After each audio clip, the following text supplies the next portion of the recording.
When it comes to this TED Talk, speaker Adrienne Goodson does a fantastic job describing and explaining her point of view on stage in front of everyone. It's very obvious that she has experience coming from this point of view and is very skilled and knowledgeable on the topic at hand.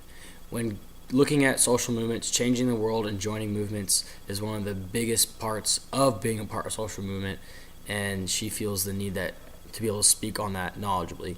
She opens the speech coming from her own background, describing a picture that was ripped in half of her parents, coming from different backgrounds, different classes, and even different races. This shows how she was able to overcome that kind of discrimination and overcome that differences in other people to find and be successful in life. She moves forward and describes how movements have many different working parts, calling them messy, interactive, and innovative. They require leaderful and require leadership and require a following to make it happen. And she goes on to saying how social movements require the most out of people, how they have to go about and how they have to require its members to work full force and not give up during this situation. She goes on to say that everyone in a social movement is needed, not just the leaders, but the followers are just as important.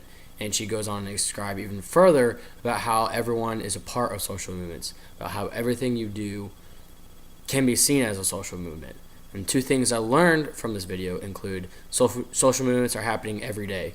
It's one of the little things that always gets around the giant protests, but rather things we do individually on the ground. Meaning that overall you really can go about different ways of creating social movements just by your actions and how you treat other people, not necessarily having to have the giant Martin Luther King Jr. march and protests on Capitol Hill, but rather what you do in your community and in your neighborhood. The second thing I learned from this video was everyone has things that help each other out. Everyone's completely different and everyone has in powerful ways, and everyone has come from a different background. So coming from this, gathering this kind of diverse groups of people and getting these things together can really fully establish and fully cooperate to get your social movement off the ground and become it more successful. Overall, I thought this video was very helpful and it really opened my eyes to see what this chapter is all about, what this class is all about, and ultimately what else is to learn in this course. Thanks.